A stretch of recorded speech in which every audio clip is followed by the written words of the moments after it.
Svaki pacijent koji je ušao u ordinaciju svoga lekara dobio je savete da je neophodno da promeni životne navike. Ta modifikacija životnih navika u stvari podrazumeva prisvajanje nekih zdravih navika života. Svaki lekar, ukoliko ima u svojoj ordinaciji gojaznog pacijenta, savjetujući mu da redukuje svoju telesnu masu. Pored toga, obavezan savjet je redukcija soli u ishrani. Nekad su preporuke govorile da je dovoljno 5 grama soli, sada su strožije preporuke. Obično se savjetuje da to bude 3 grama soli u toku ishrane. Neophodno je da se sugeriše prekid pušenja, smanjen unos alkohola, pored toga znači nadoknada kalijuma i kalcijuma u organizmu. Ono što je svakako potrebno naglasiti, lečenje krvnog pritiska je obaveza jednog lekara. Vicium artis je ne lečiti krvni pritisak. Međutim, lečenje krvnog pritiska nije samo savjet o modifikaciji načina života i davanja određene terapije. Obaveza svakog lekara da uradi i neka ispitivanja koje podrazumevaju. Ta ispitivanja često budu i rutinska, i dopunska, i proširena. Zavisi od toga kod koga lekara se dolazi. Kod uđemo kod lekara opšte prakse, u ordinaciju lekara opšte prakse, njegova obaveza je da uradi EKG i da uradi osnovne laboratorijske analize.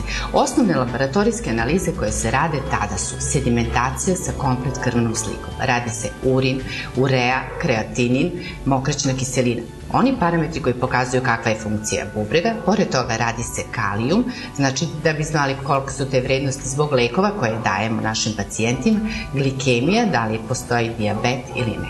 Dopunska ispitivanja su ona ispitivanja koja su već u domenu specijaliste. To su opet suptilnije metode.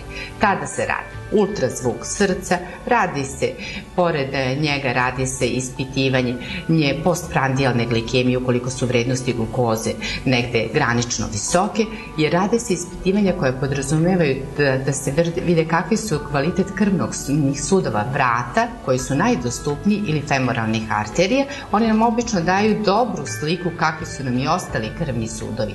Tu je jedan pregled fundoskopija. Fundoskopija je oftalmološki pregled koji na jedan neinvazivan, bezbolan način daje jako puno informacija. Čak po nekim preporukama on se smatra kao i rutinskom analizom koja je obaveza kod svakog pacijenta kod koga se dijagnostikuje hipertenzija. I na kraju postoje proširena, visoko specifična metode. To su metode koje imaju veliku i specifičnost i senzitivnost.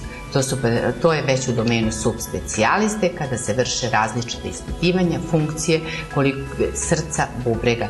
Vrši se arteriografija, invazivne metode ili metode kao što su CT i nuklearna magnetna rezonanca.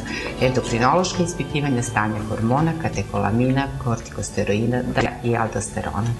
Preporuka svakog kod koga postoji najmanje sumnje da ima visok krvni pritisak, kod kojih postoje porodično opterećenje, njegovi roditelji da boluju od krvnog pritiska i jednostavno barem jedan puta godišnje javite se svom lekaru, odradite osnovne analize, izmerite krvni pritisak i bit ćete barem godinu dana sledećih totalno sigurni da ne možete da imate neke komplikacije na koje ste mogli jako lako da utičete.